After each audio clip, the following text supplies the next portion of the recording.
Olá você, seja muito bem-vindo. Nós estamos aqui no segundo módulo do treinamento de conselheiros fiscais. Conselheiros e conselheiras, muito bem-vindo. No nosso módulo 2, nós vamos trabalhar, respondemos a uma pergunta. Por que fiscalizar? Para que conselho fiscal? Também os conceitos de governança, o relacionamento entre os órgãos de governança, as responsabilidades dos órgãos de governança. Por que fiscalização é importante? Responda você, pense um pouquinho. É porque a gente não confia no outro, né? Isso acaba gerando muita saia justa. Já me perguntaram muito, eu trabalhei muito tempo com controles internos, gerenciamento de riscos. E era comum pessoas, parece que vocês não confiam na gente. Não, não é nem a gente, a empresa confia em você. Se não confiasse em você, você não seria conselheiro de administração, não seria conselheira de administração, não seria diretor ou diretora, gerente, não seria contratado no caso dos empregados. Confia. A questão é que o ser humano precisa estabelecer mecanismos de monitoramento dos processos, inclusive das pessoas, em função de garantir, não é desconfiando do outro, são medidas de correção e de manutenção do alinhamento para que nós estejamos sempre caminhando para os objetivos. Que é um exemplo? A gente está dirigindo um carro, você não precisa ficar olhando a sinalização horizontal, vertical, velocímetro de vez em quando, até para saber a velocidade, se situar. Se alguma luz está acesa no painel do carro, se acender a luz vermelha no painel do carro, por exemplo, imediatamente seu cérebro tem uma coisa ali. O que é aquilo ali? Isso é monitoramento. Isso é para garantir que as coisas andem bem. Não é por desconfiar. Você não confia no seu carro? Confia, está com manutenção em dia, está tudo certo. Mas eu preciso de monitoramento, senão em algum momento alguma coisa pode acontecer e as consequências podem não ser adequadas. No caso do ser humano, gente, eu gosto muito de chamar para uma reflexão. As pessoas têm interesses. Todos nós, eu, você, nós temos necessidades. E isso faz com que nós tenhamos comportamento específico, cada um. Isso acaba levando a gente, às vezes, para conflito pessoal. Nunca aconteceu com você de querer ir a 2, 3 lugares ao mesmo tempo, não? Tinha um evento que você queria ir, aí apareceu uma festinha da família, e a família, você precisa ficar aqui, e agora? Eu tinha falado que eu iria. Agora eu tenho que ficar, e agora? Eu faço, não tem jeito de passar para outro dia, não. Não tem jeito de passar, não. Nossa Senhora, isso é conflito pessoal. A gente tem conflitos com o parceiro, com a parceira, né? Com o esposo, com a esposa, ou quem seja que esteja ali conosco, com o irmão, com a irmã. Tem conflitos. Nós que já tivemos irmãos sabemos disso. E quem é pai, é tio, vê o conflito entre as pessoas. E às vezes até sérios, quase brigando ali. Reflita um pouquinho sobre essa expressão. Principalmente assume-se que as pessoas procuram maximizar seu bem-estar pessoal ou sua utilidade pessoal no jargão da economia ao longo de suas vidas. O que é maximizar seu bem-estar pessoal? Eu gostaria que acontecesse todas as coisas para eu estar bem. Todas. Logicamente que tem limites. Por exemplo, eu estar bem, eu poderia pegar as coisas do outro, subtrair o que é do outro, furtar. Isso tem limites. Limites éticos, limites legais. Mas a formação de ser humano é obedecer os limites, é estar bem. Todos nós. Por que vamos para a igreja? Porque queremos que a igreja seja meio da gente estar bem. Por que fazemos caridade? Quem faz caridade, quem ajuda os outros. Ao ajudar o outro, melhora a qualidade de vida do outro. Mas quem mais se beneficia disso é quem ajuda. Porque gosta de ajudar. Isso é maximizar bem-estar pessoal.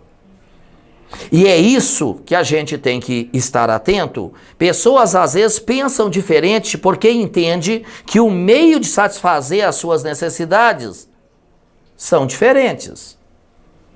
Isso gera conflito entre as pessoas e pode levar ao conflito de interesses. Conflito de interesse é um dos elementos que permeia os relacionamentos humanos, de grupos, de pessoas. Acontece muito a minha esposa, ela quer fazer alguma coisa, eu quero fazer outra. Se a gente for sozinho, cada um faz o que quer, mas às vezes é um dia que a gente, por exemplo, gostaria de fazermos juntos. Não, então vamos para lá. Não, eu gostaria para cá. Tá aí o conflito.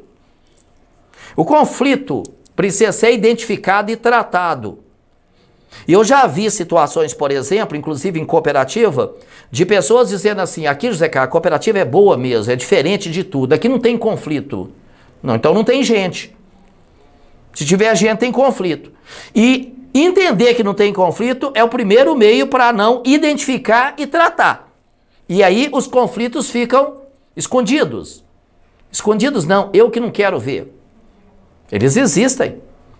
Se você pegar os diretores da cooperativa e o conselho de administração é representando o dono. E em muitos momentos o conselho de administração vai ter visões diferentes de processos da cooperativa em relação aos diretores e vice-versa. Por quê? Às vezes até por causa de foco. Os diretores têm que fazer com que a equipe tática operacional produza. Enquanto que o conselho de administração está interessado nos resultados dos cooperados. Dependendo da meta que um diretor tem, por exemplo, uma meta no ano aumentar em 30% operações de crédito. Dependendo da pressão que exerce sobre ele, ele vai começar a buscar e tentar aprovar operações de crédito fora das regras ou torcendo alguma regra. Porque ele está muito focado na meta. Pô, se eu não cumpro a meta, eu vou ter problema, às vezes até ser demitido. Ah, José Carlos, mas tem leis, normas.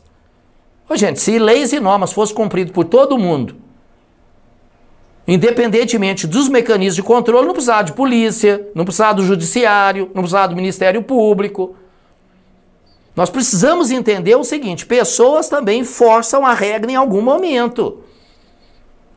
E entender isso de maneira objetiva, sem brigar. Porque tem gente, por exemplo, o fulano, olha o que ele fez. O fulano, a gente sataniza o outro.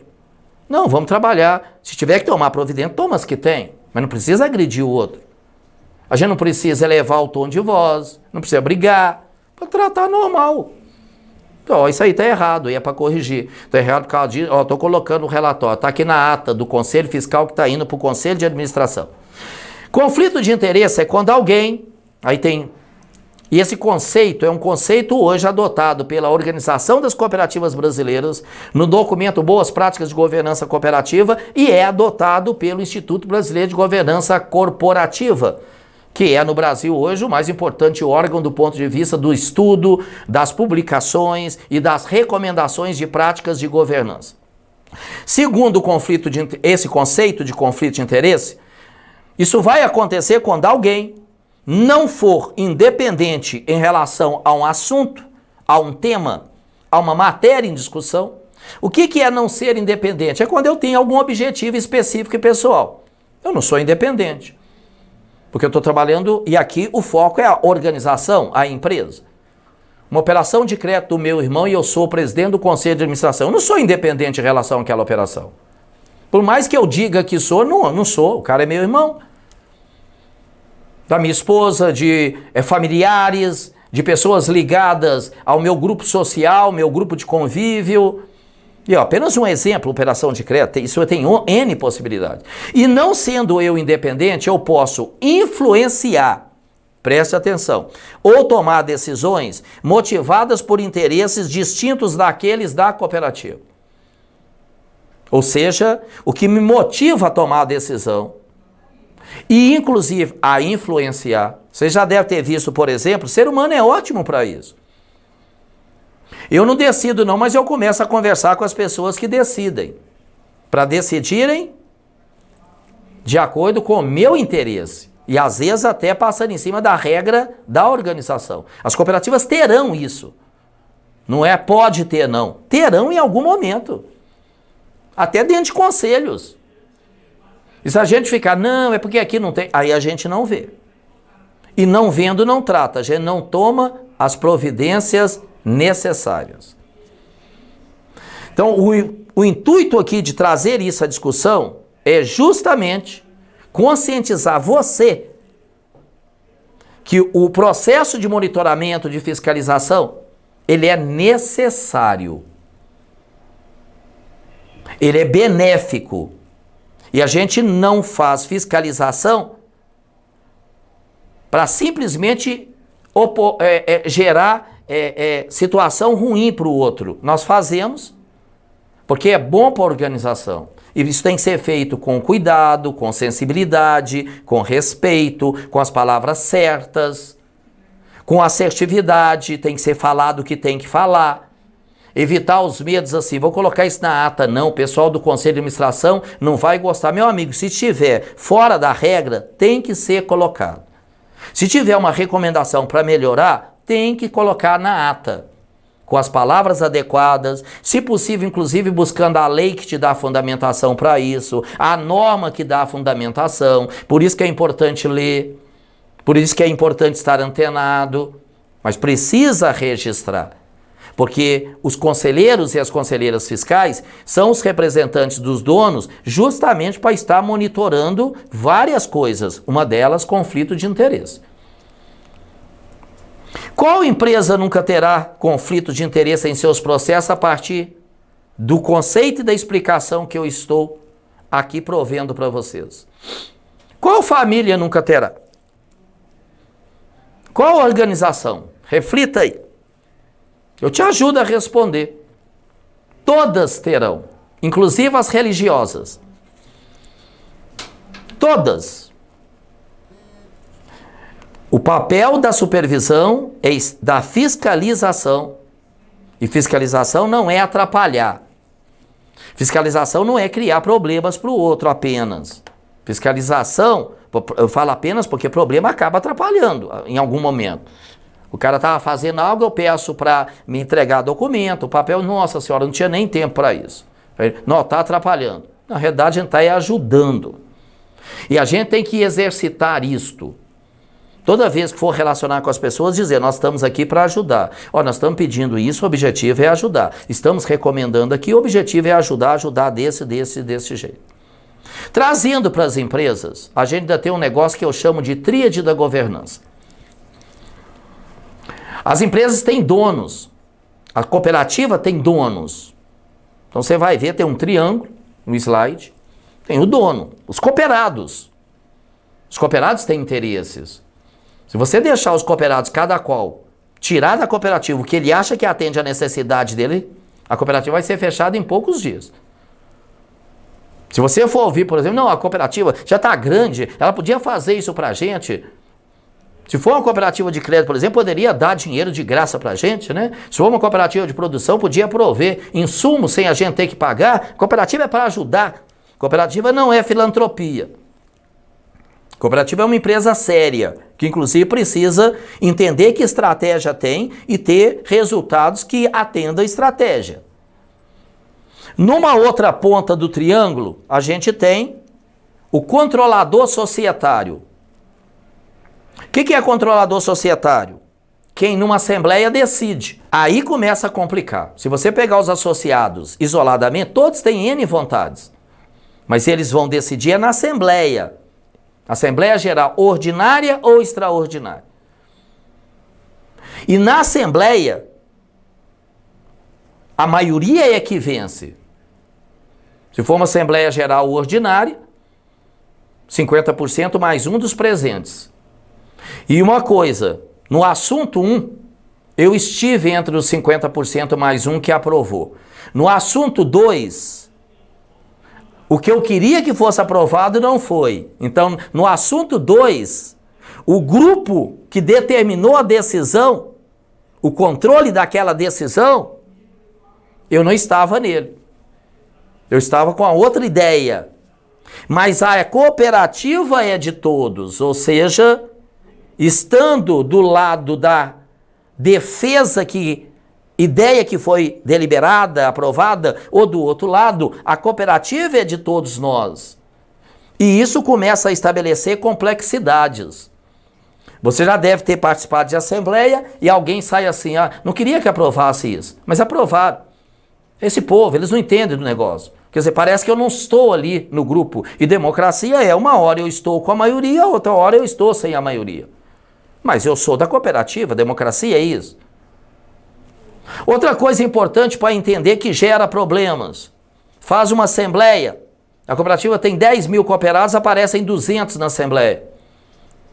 E a gente diz, cada cooperado na cooperativa tem um voto. Na assembleia, que 200 aprovaram para os 10 mil, o voto de cada um dos 200 vale muito mais do que um voto. Porque vale para os outros 9.800 que não apareceram. Perceba a complexidade de governança? Ainda tem a terceira ponta do triângulo, que é o gestor executivo. Especialmente os diretores executivos. Né? Gestor tanto é diretor quanto gerentes.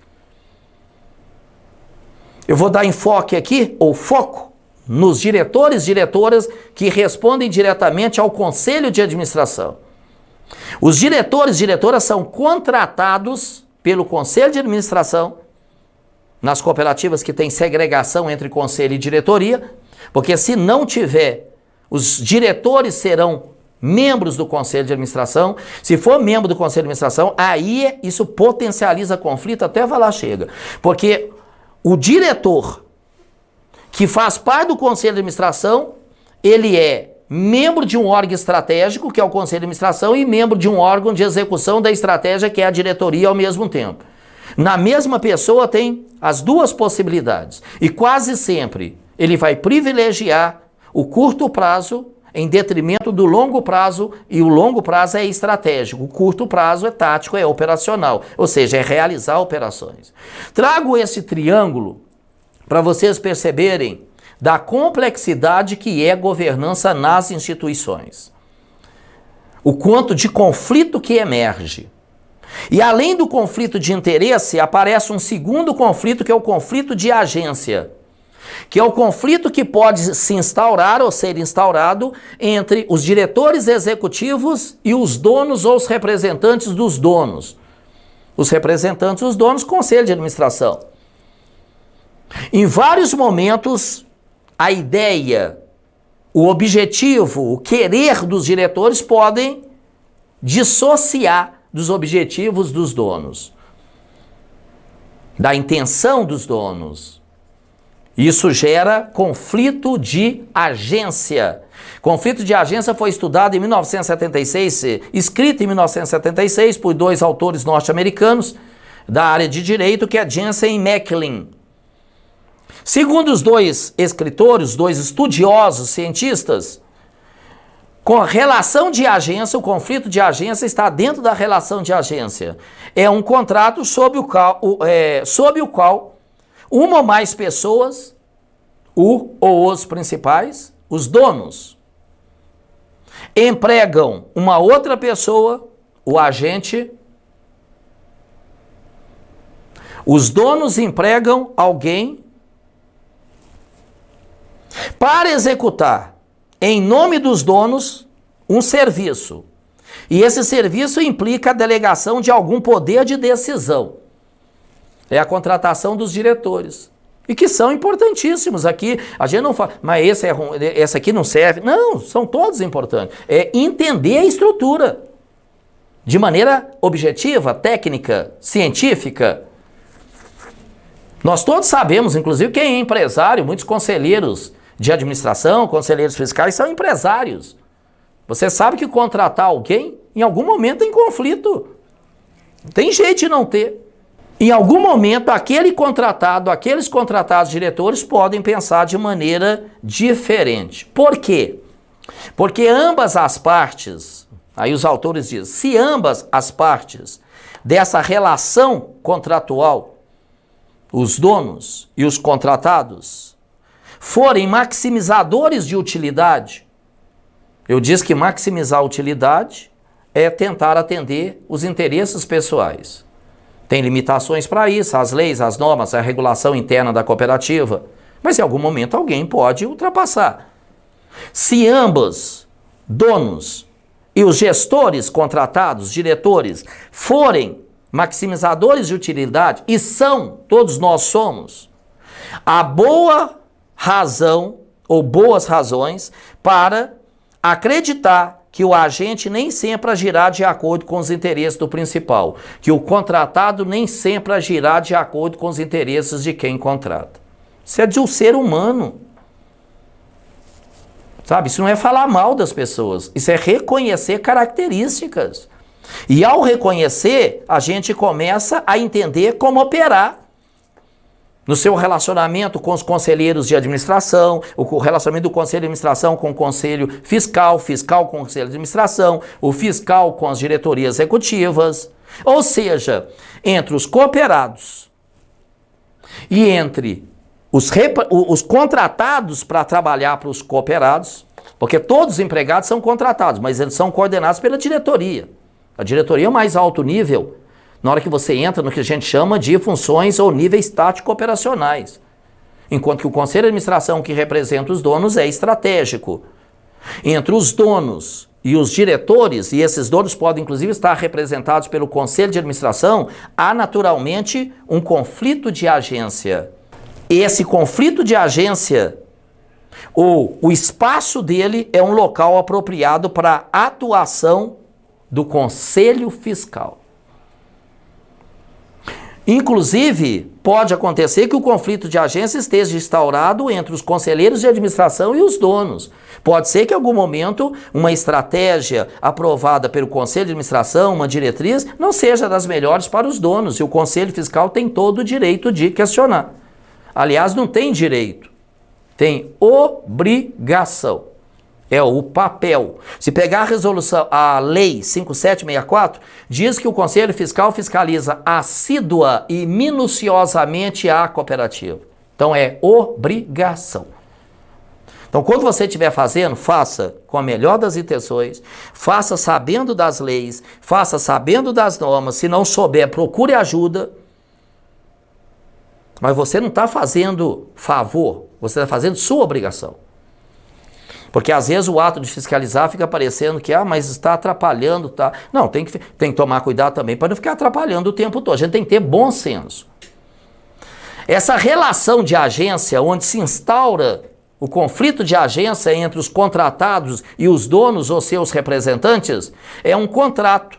Segundo o Jensen e o Macklin, é um contrato, sob o qual uma ou mais pessoas, os donos, contratam os agentes, os diretores executivos, para executar em seu nome alguma atividade. Eu repito mesmo para fixar, inclusive com letras grandes. O conflito de agência é um dos locais de atuação, de sua atuação. Ainda temos, gente, risco moral. Você vai começar a perceber, você passa a ter fundamentação para poder exercer seu papel. O risco moral refere-se à possibilidade de que um agente econômico são pessoas, famílias, empresas, governo, de que uma pessoa, um indivíduo, mude seu comportamento de acordo com os diferentes contextos nos quais ocorra uma transação econômica. O próprio diretor ou diretora, o gerente, se por exemplo, inclusive motivado em alguns momentos até por conflitos de interesse. O risco moral é um fator que se encontra diretamente ligado a uma situação na qual uma parte da transação possui mais informações ou informações mais seguras do que a parte opositora. Ou a outra parte, para não usar essa palavra opositor, porque às vezes a oposição parece, que está trombando. Entre diretores e conselho de administração, os diretores têm muito mais informação. Caracteriza uma coisa que o mercado chama de assimetria de informação. Um tem mais do que o outro. E quem tem mais do que o outro tem mais facilidade de conduzir de acordo com seus interesses. Os diretores têm mais informação, às vezes, operacionais, do que você, conselheiro ou conselheira fiscal. Então tem que tomar cuidado para que, será que aquilo que o outro está me trazendo, não é que o outro esteja mentindo. Às vezes tem verdades que levam a gente para um lugar que a gente não deveria ir. Em administração isso é muito comum. Às vezes uma metodologia verdadeira nos leva a uma decisão que sob um outro prisma não é adequada. Não é adequado para o cooperado, para os cooperados. Caso os interesses da parte principal dos donos não estejam devidamente alinhados, é passível que ele acabe agindo segundo uma diretriz inapropriada, conforme seus próprios interesses. Percebe, gente? Você está surfando, entrando numa área que te dá fundamentação de trabalho, que te dá justificativa de trabalho.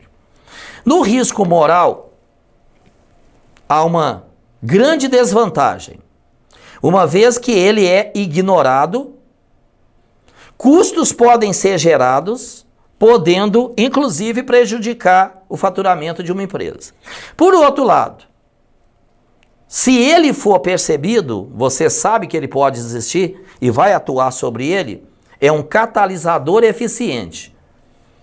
Ele é capaz de estimular as pessoas a buscarem soluções alternativas para obter uma assertividade cada vez maior. A assertividade é conseguir falar para o outro o que precisa falar, na hora que precisa falar, do jeito que precisa falar.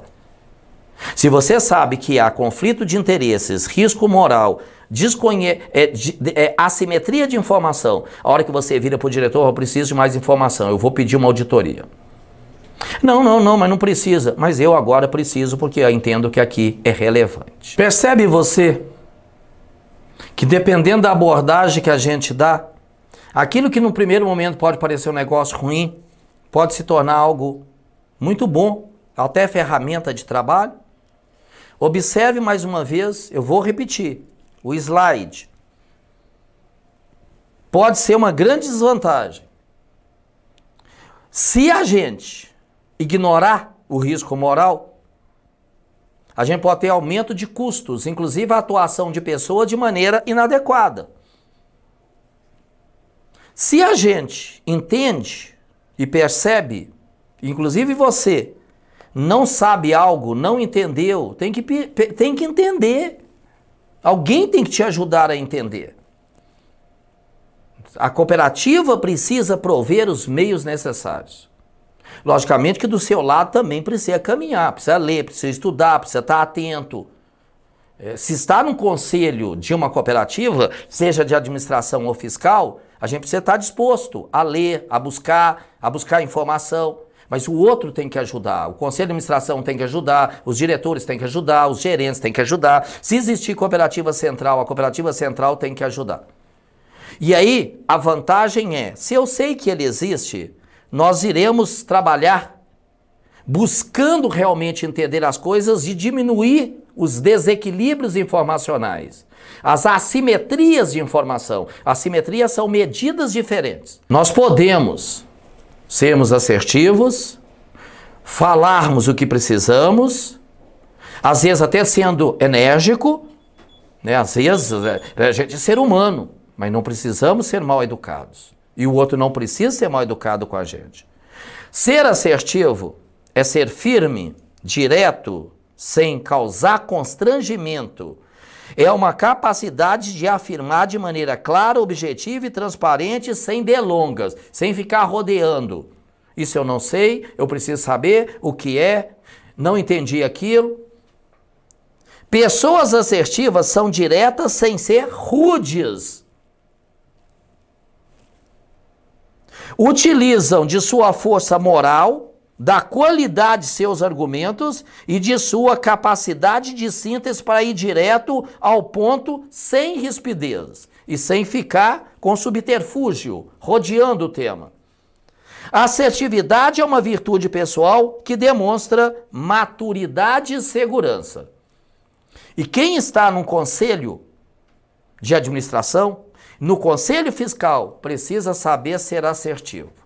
Uma outra situação que nós precisamos entender é a chamada tragédia dos bens comuns, ou tragédia dos comuns, do Garret Hardin, lá de 1968. Segundo essa teoria, essa explicação da realidade, porque teoria é a explicação da realidade.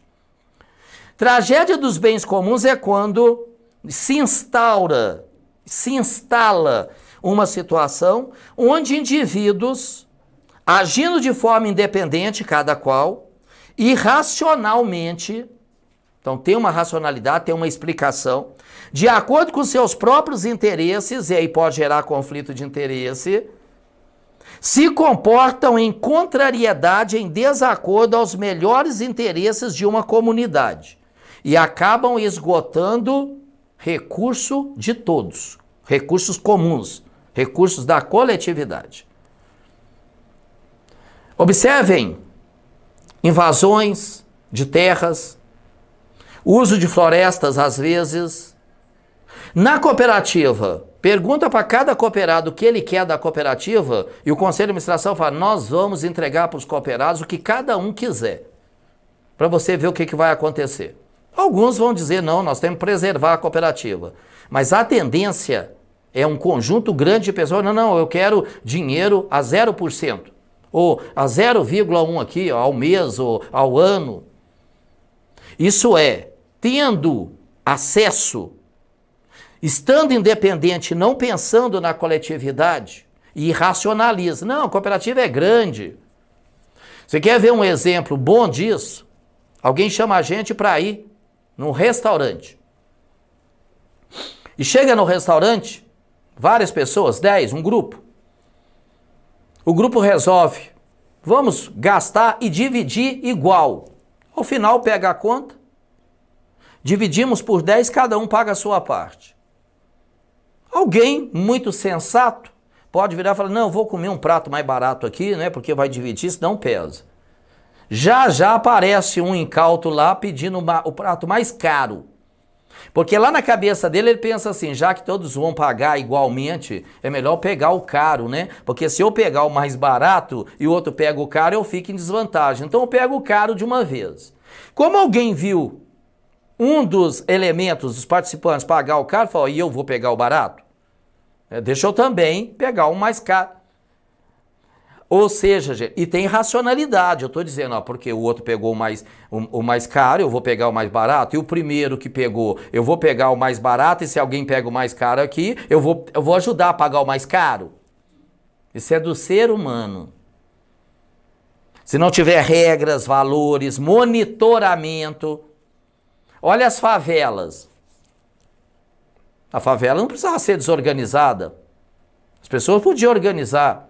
Aqui tem uma rua, não vão construir. Você vai lá, onde seria uma rua, o cara vai lá e coloca. Não, meu barraco vai ficar aqui é o que eu acho bom. Aqui tem uma vista melhor, ali tá atrás do outro barraco, eu não vejo nada. Né? Se for morro, por exemplo. E aqui não, aqui eu vejo, olha que linda. Cada um pensando em si. E há uma tendência para o ser humano fazer isso. Em algum momento. Se você estiver numa assembleia e estiver discutindo rateio de sobra, começa aquela discussão entre quem poupa os recursos na cooperativa e quem toma dinheiro emprestado. Quem poupa de recursos na cooperativa entende que os poupadores precisam participar mais do resultado. Quem toma dinheiro, ou seja, os tomadores de crédito, entende que os tomadores de crédito são mais importantes para a cooperativa. E se você deixar um lado, se estiver desequilibrado, um lado com número maior, a tendência é aquele lado aprovar o que é bom para eles.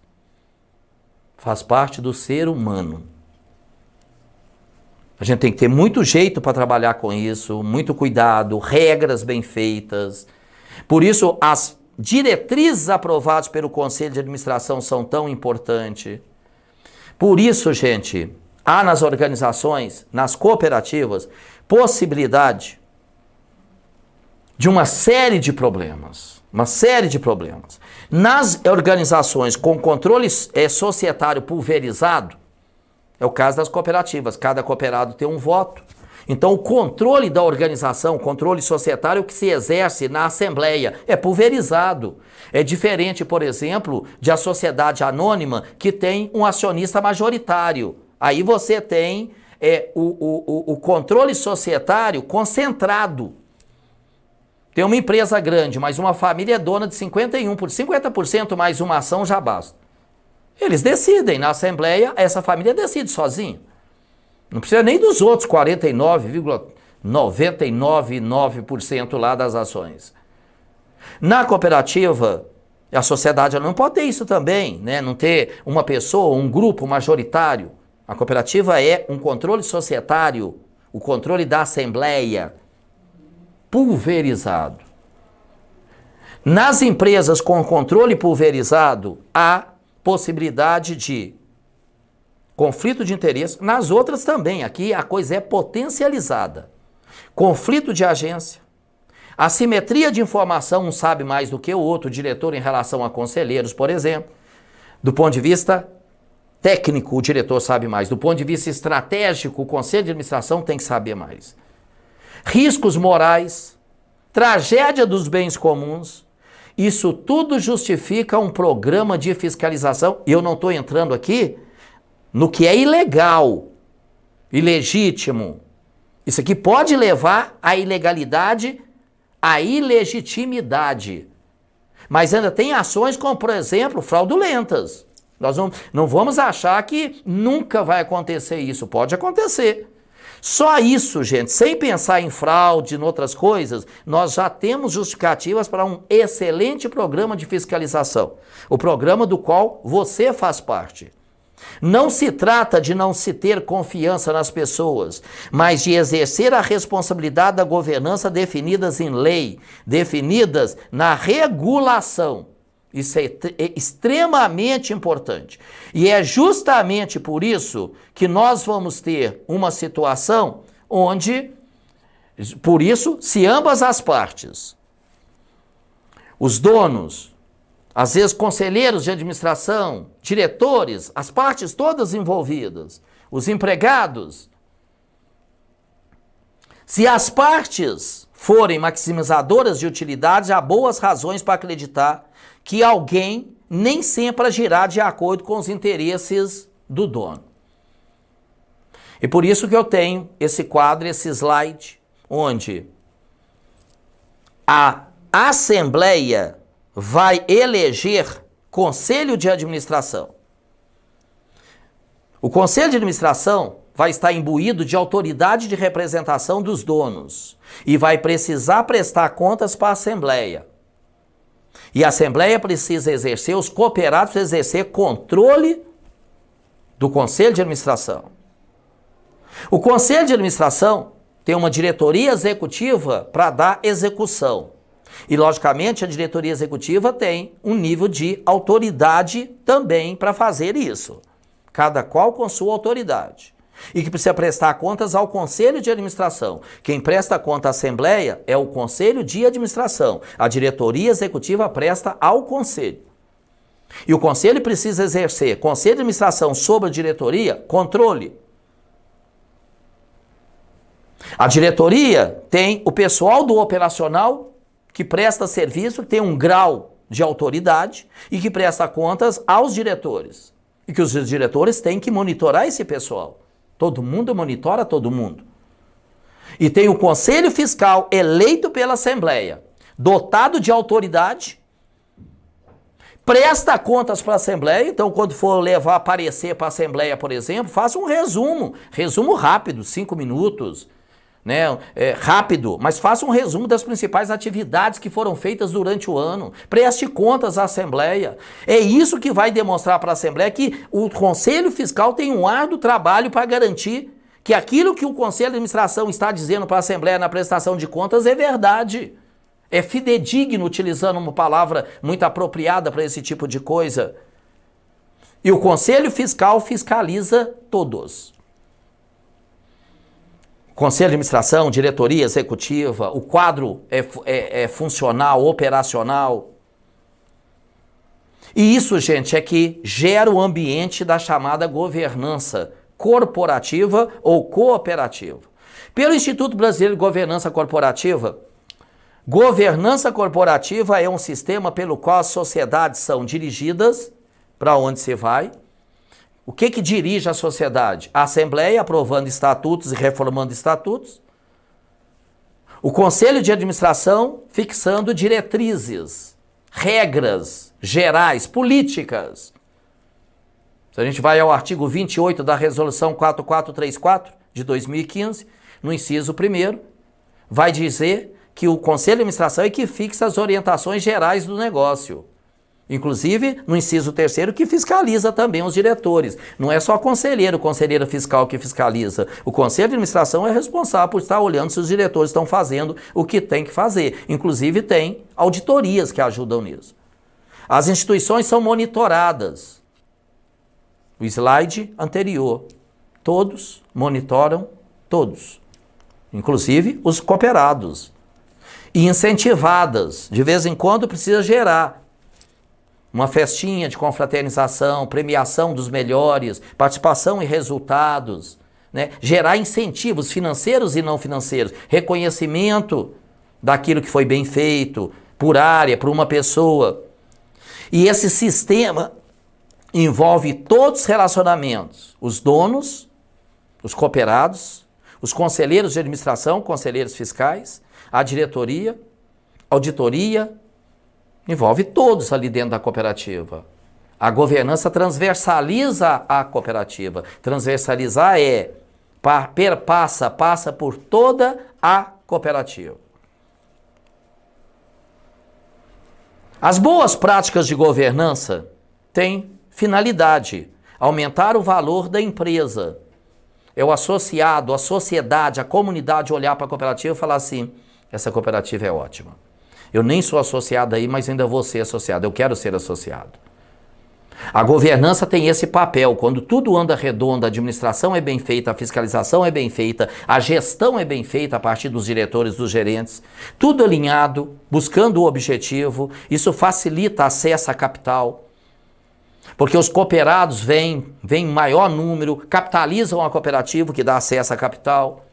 Inclusive colocam o dinheiro fora do patrimônio líquido da cooperativa, depósito à vista, depósito a prazo, e contribui para a perenidade da cooperativa. Gostaria, inclusive, de chamar a atenção para o conceito de sistema, porque a primeira palavra do conceito do IBGC é sistema. Sistema, um bom conceito é um conjunto de elementos que interagem, são interdependentes, interagentivos, agem juntos e têm objetivo comum. Que é um exemplo legal desse tal de sistema, o corpo humano. Se o fígado parar, em cascata, vai começar a gerar um punhado de problema e parar uma série de coisas. Até levar a pessoa, o corpo, à falência múltipla, morre tudo. O conselho de administração é um órgão na cooperativa, tem que fazer adequadamente o que tem que fazer. O conselho fiscal é um órgão de fiscalização, tem que fazer adequadamente o que tem que fazer. A diretoria, as gerências, todos. Os associados, no caso da cooperativa. Segundo o IBGC, a governança corporativa tem princípios básicos, que são os princípios da transparência, da equidade, da prestação de contas, também chamada de accountability, a palavra em inglês, e responsabilidade corporativa. O que é uma transparência? Transparência é o desejo de disponibilizar para as partes interessadas. Partes interessadas são todas as pessoas que têm interesse na cooperativa. O cooperado, fornecedores, empregados, comunidade. A cooperativa tem, inclusive, um princípio, interesse pela comunidade.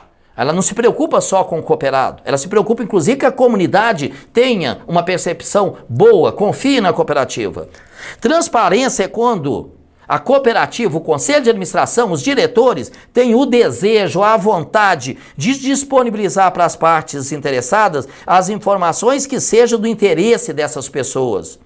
E não apenas aquelas informações que são impostas por lei e por norma. Quanto mais gente mostrar a nossa cooperativa, logicamente, o que puder ser mostrado. O que não puder, por exemplo, dados de cooperados não podem ser mostrados. Nós estamos falando dos dados da cooperativa. Balanço, posição de ativo, de passivo, sobras, as receitas, despesas, com que está tendo receita, com que está tendo despesa, de maneira transparente para os cooperados, para a comunidade. Quanto mais transparente for, melhor é. O segundo princípio é a equidade. Não significa que seja nessa ordem. Primeiro, segundo, terceiro, quarto. Eles coexistem, existem juntos. Aliás, gente, com transparência eu ainda queria fazer um adendo. Nas assembleias, nós temos que facilitar o entendimento por parte dos cooperados do que nós demonstramos. E se o Conselho Fiscal entender que a comunicação na Assembleia não está sendo boa, que os associados não estão entendendo, por exemplo, ele tem o direito de colocar na ata. Entendemos que a comunicação na Assembleia pode ser melhorada. Os cooperados precisam entender. Quando a gente chama cooperado para se associar, uma pessoa para se associar à cooperativa, a gente não diz que ela tem que entender de contabilidade. Depois a gente lê um balanço para ela, sem explicações maiores, sem traduzir. E depois ainda diz para ela assim, agora vamos aprovar. Quem aprova aqui? Como é que eu aprovo o que eu não entendo? É uma saia justa. A equidade caracteriza-se pelo tratamento justo e isonômico de todos os sócios. E também das partes interessadas. Os stakeholders, a gente chama partes interessadas também de stakeholders. Partes interessadas são todos, cooperados, empregados, fornecedores, mais uma vez, stakeholders. Levando em consideração seus direitos, deveres, necessidades, interesses e expectativas. Por isso que o Conselho de Administração aprova políticas. A gente trata os cooperados todos iguais. Mas dentro da igualdade tem diferenças. O cooperado tem maior capacidade de negociar com a cooperativa, de crédito, ele vai ter mais crédito. O que tem menos vai ter menos crédito. Isso é tratamento diferente, justificado. É equidade. As políticas do Conselho de Administração têm que caminhar no sentido de dar os tratamentos certos para a pessoa certa. Não pode ter o tratamento. Os cooperados têm a mesma característica e têm tratamento diferente. Aí quebra-se o princípio da igualdade, que nem é um dos 4 princípios de governança do IBGC. Prestação de contas. Todos os agentes de governança devem prestar contas de sua atuação, de modo claro, conciso, compreensível e tempestivo. Então, a prestação de contas do Conselho para a Assembleia tem que ser claro, de facilidade de entendimento do cooperado. Assumindo, logicamente, os órgãos de governança, as consequências dos seus atos, das suas omissões. Se não tomou a providência, não sabia, é uma omissão. Não tem direito de não saber. Por isso que assumir um conselho de administração, um conselho fiscal, antes até de assumir, deveria estudar muito. Se não estudou, já assumiu, estuda agora. E aí vem uma chamadinha para vocês do Conselho Fiscal. Precisam prestar contas para a Assembleia. O que está dizendo aqui? Os agentes de governança devem prestar conta de sua atuação. E quem elege o Conselho Fiscal é a Assembleia. Então as contas devem ser prestadas para a Assembleia. E temos a responsabilidade corporativa. Os agentes de governança devem zelar pela viabilidade econômica, viabilidade financeira das organizações, das empresas, da cooperativa, reduzindo as externalidades negativas de seus negócios e suas operações e aumentando as positivas. Ou seja, fazendo com que aquilo que é bom que chega até a cooperativa, aos órgãos de governança, sejam potencializados e diminuindo a possibilidade de que as coisas negativas chegam, especialmente, não só, mas também aquelas que vêm de fora. O conceito de governança cooperativa. A gente viu que o IBGC trabalha com o termo governança corporativa. A OCB resolveu adaptar isso para o mercado cooperativista. É governança cooperativa. Segundo a OCB, governança nas cooperativas, isso está no documento Boas Práticas de Governança Cooperativa, sugiro a leitura, é de graça, está no site da OCB, é só fazer download, aí você imprime e lê em papel, ou lê no computador, ou lê num tablet, né? Pode ler onde você quiser. Segundo a OCB, governança cooperativa é um modelo de direção estratégica, então se é modelo, é adotado, não é que já está com a cooperativa. Ô Zé Carlos, a cooperativa, por ser cooperativa, tem governança cooperativa? Não, precisa adotar o que está colocado aqui. Fundamentado nos valores e princípios cooperativistas, fundamentado é assentado nos valores. Então uma cooperativa tem que exercitar valores e princípios cooperativistas, os 7 princípios. Estabelecendo práticas éticas, uma cooperativa é ética. E se ela é ética, todos os dirigentes, os empregados têm que ser éticos. E nós temos que trabalhar isso, inclusive, com os cooperados. visando garantir a consecução, o atingimento dos objetivos sociais e assegurar que a cooperativa tenha uma gestão de modo sustentável. Sustentável é quando a gente observa as melhores práticas econômicas, sociais e ambientais, em consonância com os interesses dos cooperados. É um modelo. E os princípios cooperativistas têm que ser trabalhados. E se o Conselho Fiscal percebe que os princípios não são trabalhados conforme precisam, o Conselho Fiscal deve colocar isso em ata. Inclusive dizer onde que não está sendo trabalhado, por que não está sendo trabalhado. Se uma cooperativa não tem uma boa organização do quadro social, se ela não está conseguindo fazer com que chegue até os cooperados educação, é obrigação, educação, formação e informação. O Conselho Fiscal tem que chamar a atenção a partir da ata. Ainda tem o conceito da Aliança Cooperativa Internacional de governança democrática, que está no documento Notas de Orientação para os Princípios Cooperativistas. Segundo, a Aliança Cooperativa Internacional é o órgão de cúpula do cooperativismo mundial. A democracia é um conceito simples. O governo ou o controle de uma organização pelos seus membros, pelos cooperados, por meio da tomada de decisão da maioria. A maioria aprova ou rejeita. Na prática, a governança democrática de qualquer instituição humana é uma tarefa complexa. A boa governança democrática das cooperativas não é exceção.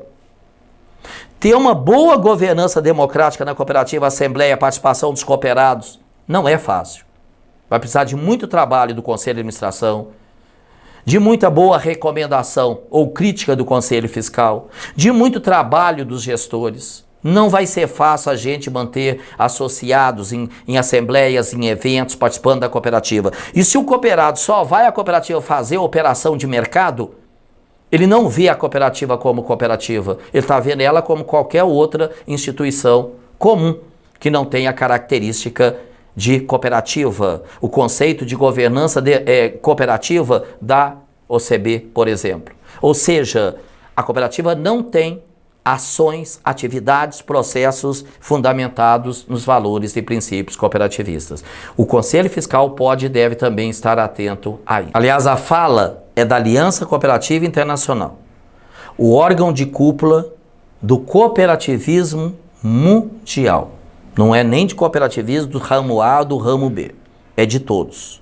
Na prática, a governança democrática de qualquer instituição humana é complexa, é uma tarefa complexa. A boa governança democrática das cooperativas não é exceção. Continua o órgão maior do cooperativismo mundial. Nas cooperativas, democracia inclui considerações sobre direitos e responsabilidade que assistem esses direitos. Mas isso também significa que a cooperativa precisa fomentar o espírito da democracia, da participação do cooperado.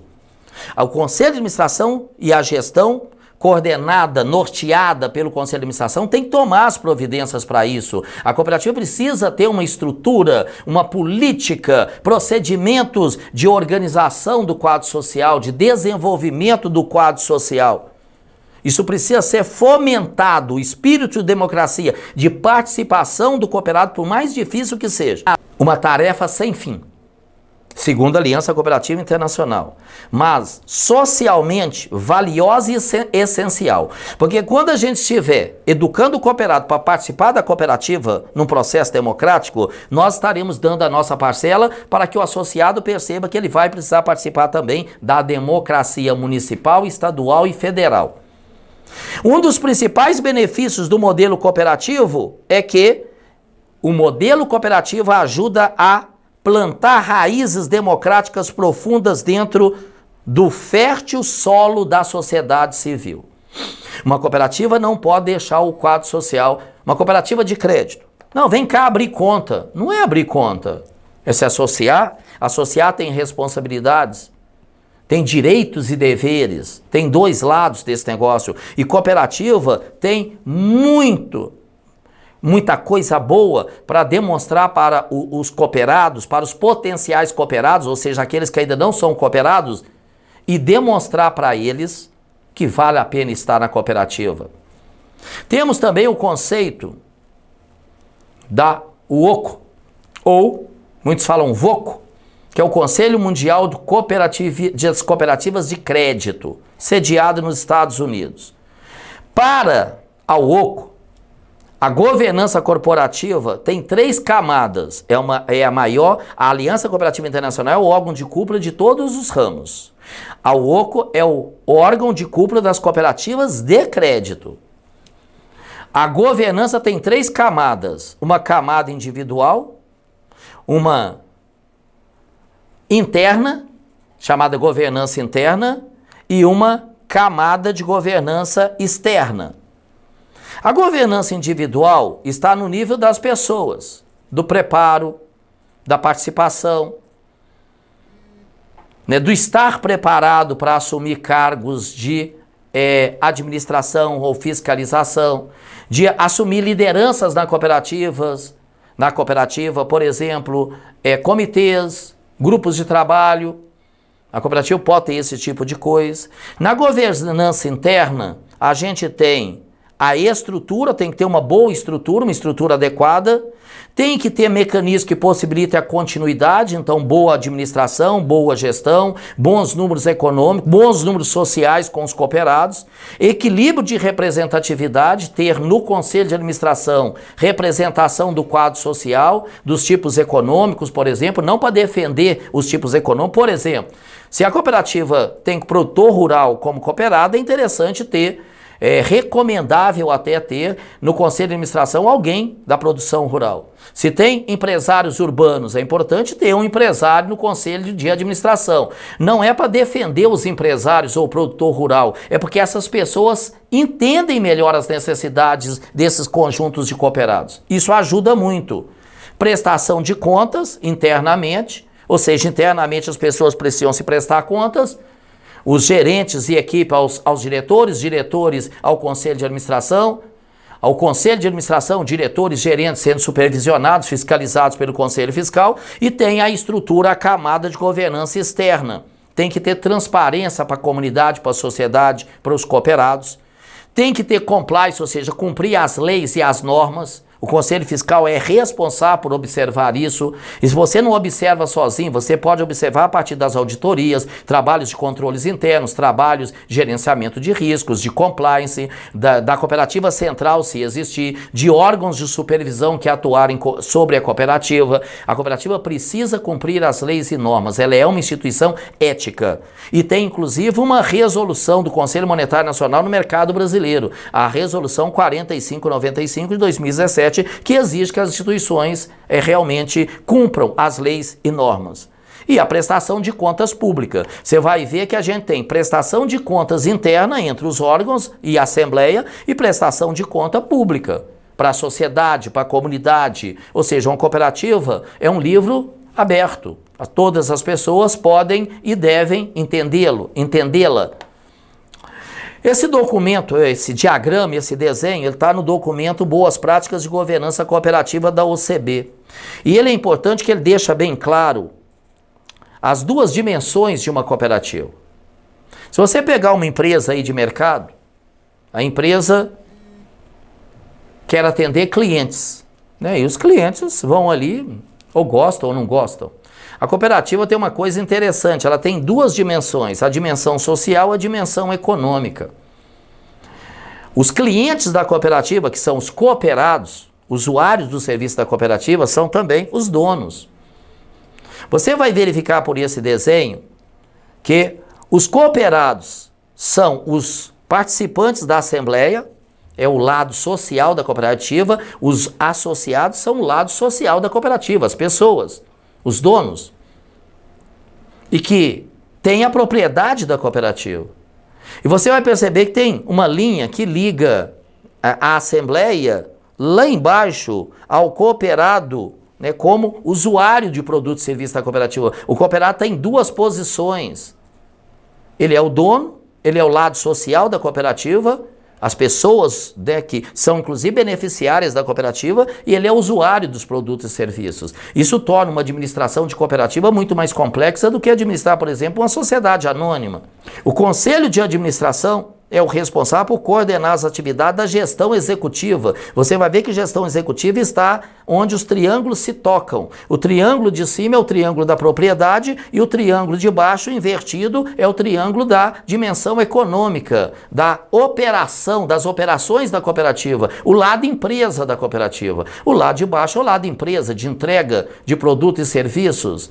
O lado de cima é o lado da propriedade. E os dois se conectam, e quem está no meio? A gestão executiva, os diretores. Os diretores é que faz a ligação entre as pessoas do operacional, o conselho de administração que representa os donos. Então, os diretores têm que trabalhar no estrito cumprimento das regras aprovadas pelo conselho de administração.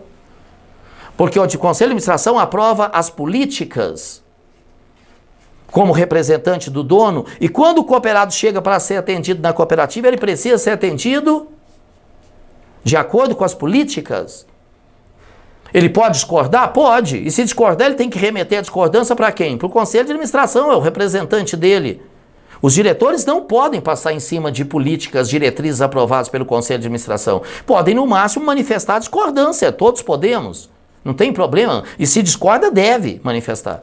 Mas o conselho de administração vai aceitar a discordância ou não, dependendo do julgamento dele. Ele não é obrigado a aceitar aquilo que o diretor fala, tem que ser assim ou tem que ser daquele jeito. Logicamente, se o diretor traz análises técnicas que provam determinados fatos, situações, o conselho também não pode desprezar, sob risco de amanhã ter, inclusive, problemas. Ser responsabilizado com base, por exemplo, na Lei 13.506, que responsabiliza, né, as pessoas que trabalham na cooperativa. E o Conselho Fiscal, o responsável por fiscalizar tudo isso. Por estar entendendo se os diretores estão realmente cumprindo as políticas, por entender as políticas da cooperativa. Uma política, ao ser aprovada pelo Conselho de Administração, ela tem que ser entendida pelo Conselho Fiscal, que pode, inclusive, questionar as atribuições do Conselho de Administração. O Conselho de Administração, de acordo com o IBGC, Instituto Brasileiro de Governança Corporativa, e isso a gente está entendendo a governança, o papel de cada um, é um órgão colegiado encarregado do processo de decisão de uma organização, no caso nossa cooperativa, em relação ao seu direcionamento estratégico. Quem define estratégia na cooperativa é o Conselho de Administração. Não são os cooperados. Você imagina ouvir todos os cooperados para tentar traçar estratégia. Isso fica. Você deve até ouvir, o Conselho de Administração deve ter mecanismo de ouvir os cooperados. Mas não para eles decidirem. Imagina uma discussão de estratégia numa assembleia. Não é adequado. O Conselho é o responsável disso. O Conselho de Administração exerce o papel de guardião dos princípios, dos valores, dos princípios cooperativistas, do objeto social da cooperativa, é o que está lá no Estatuto Social dizendo que ela tem que fazer, e do sistema de governança da organização. O Conselho de Administração é o grande líder. Isso não dá a ele direito de fazer errado. Porque o grande fiscalizador é o Conselho Fiscal. Por isso que os dois são eleitos pela Assembleia, sendo seu principal componente. Principal do ponto de vista de administração. Se você pegar a fiscalização, o principal é o Conselho Fiscal. Conforme o melhor interesse da organização, da cooperativa, o Conselho de Administração precisa monitorar a diretoria, atuando como elo entre os donos e a diretoria. Inclusive atuando nos conflitos. Segundo a OCB, o Conselho de Administração é um órgão colegiado, previsto em lei, ele está previsto na 5764, e eleito pela Assembleia Geral e é encarregado do processo decisório da cooperativa. Diz praticamente a mesma coisa. O processo decisório é o processo que decide os rumos da cooperativa, a estratégia, na esfera de seu direcionamento estratégico. Seu papel é ser o elo entre a propriedade, os cooperados e a gestão, os diretores executivos, para orientar e supervisionar a relação dos diretores com os cooperados. Por isso que o Conselho de Administração aprova políticas. Quando ele aprova a política, ele diz, os diretores têm que trabalhar de acordo com isso aqui para atender os cooperados. E tem política N dentro da cooperativa, principalmente se for de crédito, porque o Conselho Monetário Nacional determina várias políticas. O Conselho de Administração recebe poderes da cooperativa e presta contas a eles, aos cooperados, ele recebe poderes dos cooperados e presta contas aos cooperados. Por meio de onde? Assembleia Geral.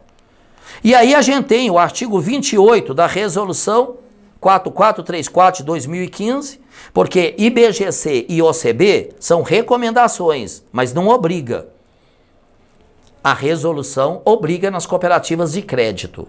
Para as cooperativas de crédito, o Conselho de Administração é responsável, lá no artigo 28, por fixar a orientação geral dos negócios. Para onde você vai? Inclusive riscos, porque não tem negócio sem riscos. São as diretrizes. Indicar, destituir diretores e fixar as funções, as atribuições dos diretores, lógico, observadas e obedecendo aquelas que já estão no estatuto. Porque o Conselho de Administração não altera aquilo que a Assembleia aprova. A Assembleia é chefe dele. O que está no estatuto, só a Assembleia pode mudar. Então ele não pode, o Conselho, definir uma atribuição da diretoria que contrasta, que fica em condição oposta àquilo que está no estatuto. Ele tem que observar o estatuto. Ele pode ir além do estatuto naquilo que não ofende o estatuto. Fiscalizar a gestão dos diretores. Então, se fixar a orientação, fiscaliza, para ver se está fazendo o que tem que fazer. Examinar a qualquer tempo livros e papéis. Solicitar informações sobre contratos ou quaisquer outros atos dos diretores, dos gerentes, porque tudo que acontece depois dos diretores, na esfera operacional, gerentes, supervisores, os demais técnicos da cooperativa, o Conselho de Administração também tem acesso, como Conselho Fiscal. O que deve ter cuidado é do Conselho de Administração não ficar assumindo papel de gestão, entrando demasiadamente no papel de diretores, de gerentes. Isso não é papel dele, o papel dele é estratégico.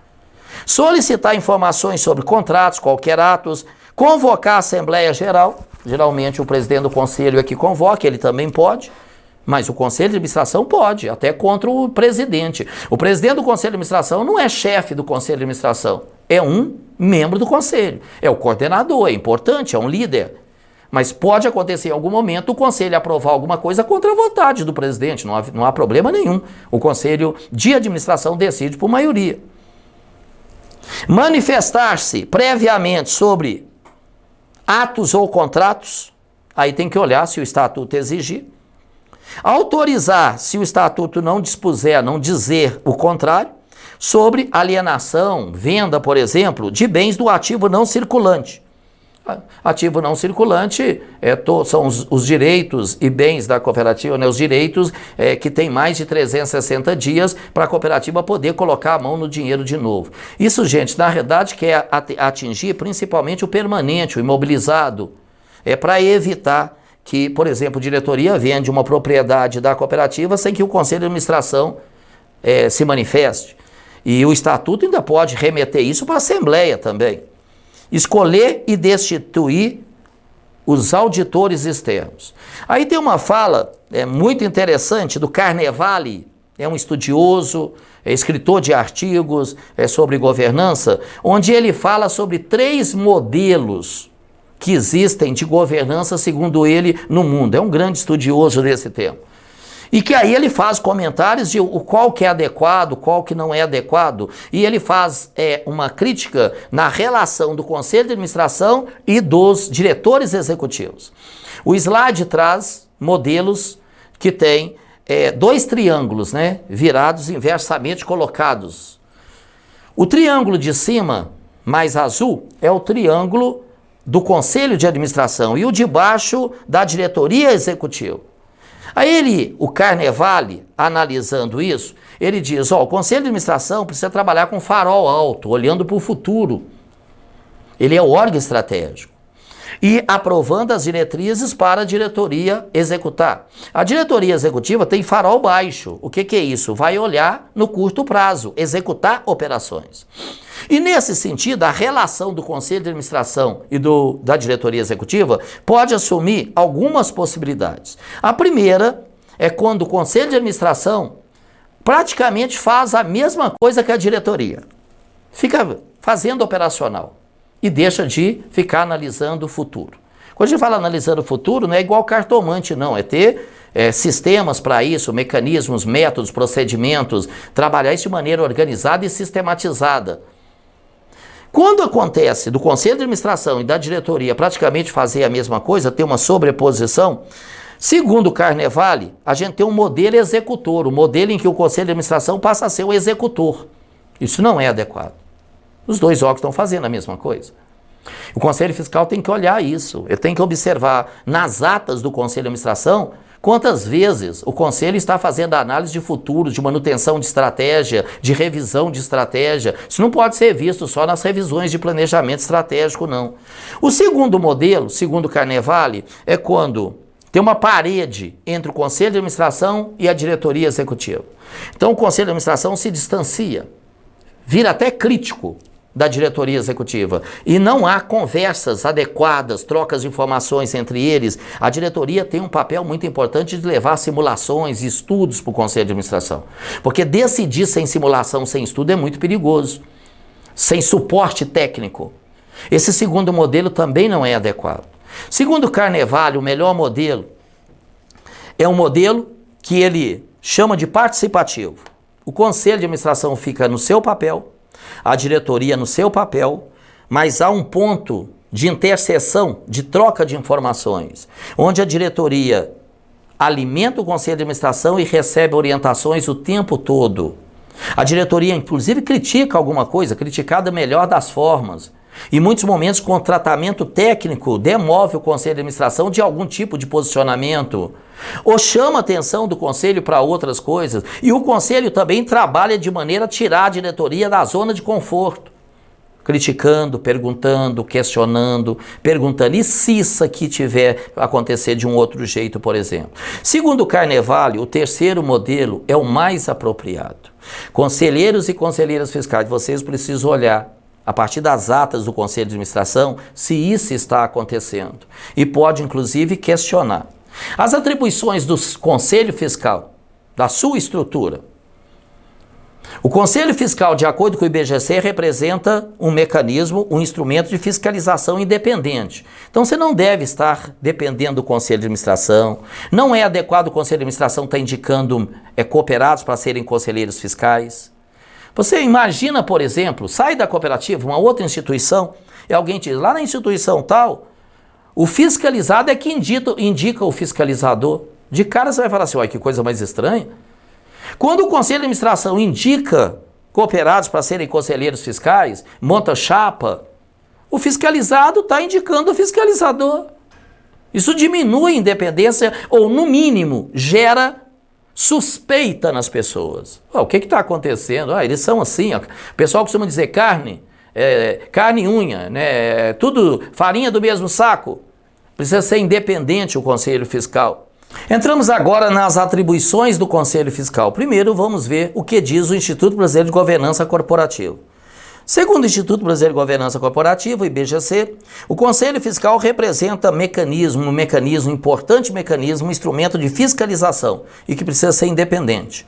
Então, uma das coisas, por exemplo, todo tipo de dependência do Conselho de Administração deve ser deixada de lado. Por exemplo, era comum, às vezes ainda acontece, de conselheiros de administração, até para ajudar, convidar conselheiros fiscais para comporem o Conselho Fiscal e até indicarem chapa.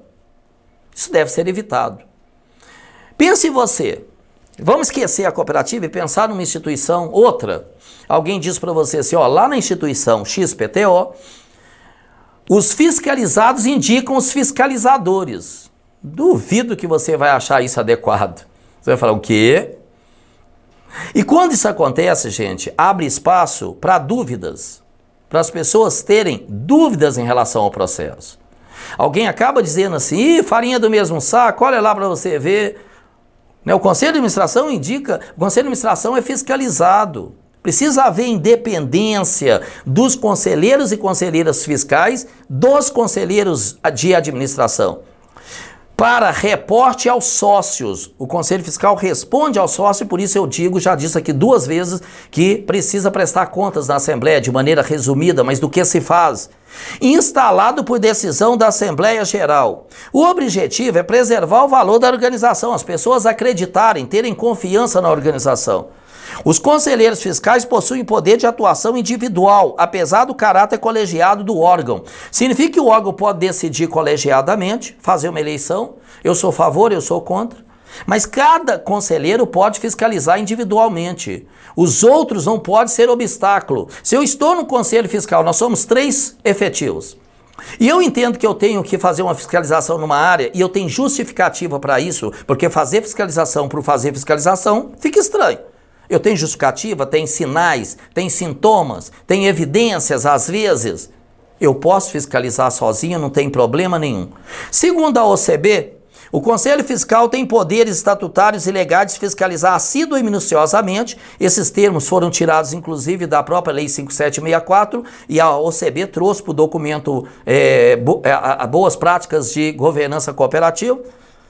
Os atos da administração da cooperativa, os atos do conselho de administração. E ato, gente, é o que se faz e o que não se faz. Não fazer é uma opção. Ou seja, se fiscaliza tudo, com cuidado, com respeito, sem ingerir na administração, sem dar ordens para diretores. O conselho fiscal não dá ordem. Ele, no máximo, recomenda para o conselho de administração e pondera, justifica, diz qual lei, qual norma que se aplica ali, qual boa prática. O Conselho Fiscal é subordinado exclusivamente à Assembleia Geral e, portanto, independente dos órgãos de administração. E aí eu trago o artigo 31 da Resolução 4434, que se aplica às cooperativas de crédito, que o Conselho Fiscal fiscaliza por qualquer de seus membros, isso é do Conselho Monetário Nacional. A gente viu lá no módulo 1, que é quem determina as diretrizes do mercado financeiro. O Conselho Fiscal fiscaliza por qualquer de seus membros, individualmente. Não precisa ser 2, 3.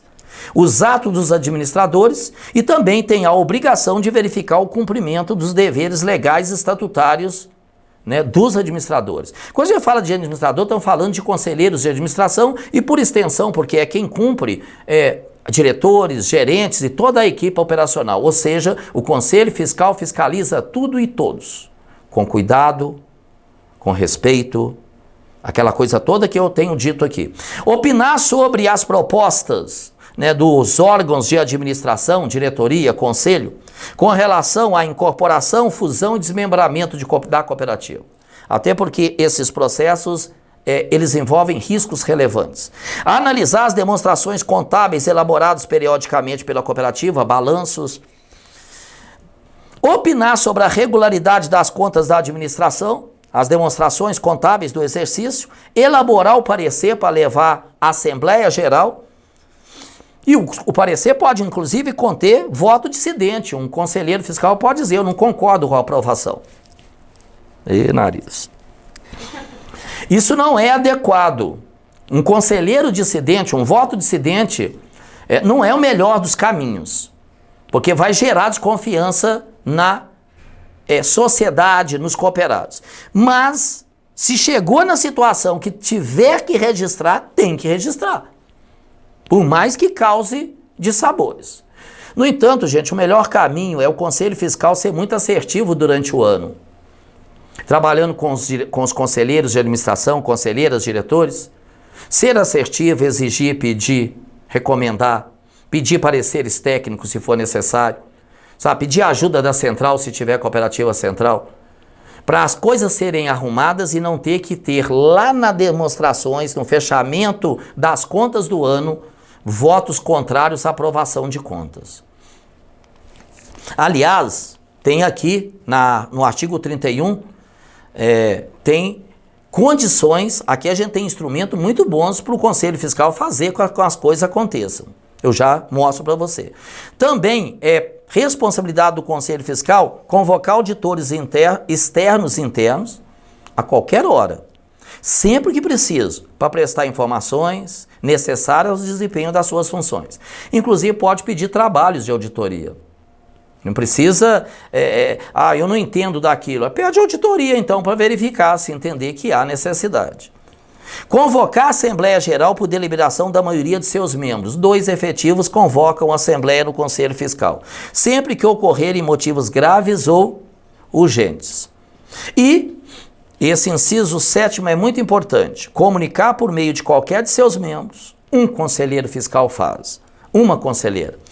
Aos órgãos de administração, à Assembleia Geral e ao Banco Central do Brasil, os erros materiais, fraudes ou crimes de que tomarem conhecimento, ciência, bem como a negativa da administração em fornecer informação ou documento. Ou seja, se o Conselho Fiscal toma conhecimento do que está nesse inciso, erros materiais, fraudes, crimes, e inclusive a negativa da administração em fornecer documentos, informações, ele deve comunicar, inclusive, ao Banco Central do Brasil.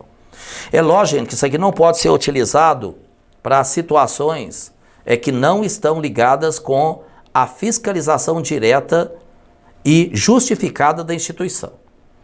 Às vezes já tem notícias de vez em quando que o pessoal diz, cara, mas tem conselheiro, por exemplo, até fiscal, querendo ver saldo de pessoa por ver. Você percebe que, ou porque é concorrente dele, às vezes são empresários do mesmo ramo, ele quer ver como que o outro... Isso, gente, é quebra de sigilo. E tem uma lei complementar 105 forte em cima disso. Isso, se isso vier sair, isso vai dar um problema seríssimo para a cooperativa, vai dar um problema seríssimo para quem o fizer. Nós temos situação aí, inclusive, de pessoas que já foram conselheiros de cooperativa no sistema financeiro brasileiro, nacional, que estão com problemas sérios no Banco Central, no Conselho de Recursos do Sistema Financeiro Nacional e com possibilidade, inclusive, de pegar cadeia. Está acontecendo, porque essas coisas não são noticiadas. A gente precisa ter muita ponderação no processo de fiscalização.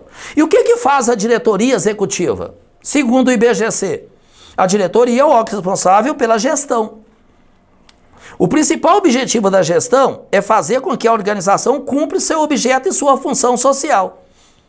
E a diretoria executiva, a gestão executiva, e dentro da gestão executiva, e considerada aí dentro de gestão executiva, diretoria executiva, gerentes, supervisores, se tiver. Logicamente, o órgão de coordenação da gestão executiva é a diretoria executiva. Ela executa a estratégia, é ela que implementa e executa as diretrizes gerais aprovadas pelo Conselho de Administração. Administra os ativos da organização e conduz os negócios. Por meio de processos e políticas formalizados, a diretoria executiva dissemina os propósitos, princípios, valores para os empregados, para a comunidade ao interagir com os empregados da cooperativa. Então, empregados da cooperativa têm que dominar os princípios, tem que ter os princípios da cooperativa na veia, no sangue. Tem que ser exemplos. O Conselho Fiscal tem que estar atento a isso.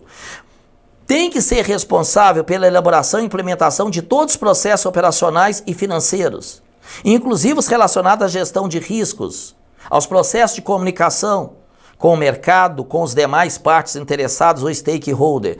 Cabe à diretoria assegurar que a organização esteja em total conformidade, ou seja, cumpra todas as leis e normas aplicáveis a seus processos, com os dispositivos legais e as demais políticas internas aprovadas pelo Conselho de Administração.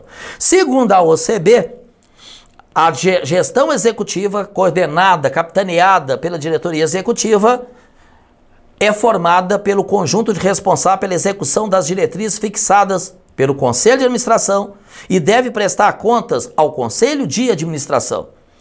O executivo principal, uma diretoria executiva, mesmo que sejam 2 diretores, é importante que tenha um coordenador, um executivo principal, um diretor executivo, ou como se diz no mercado internacional, um CEO.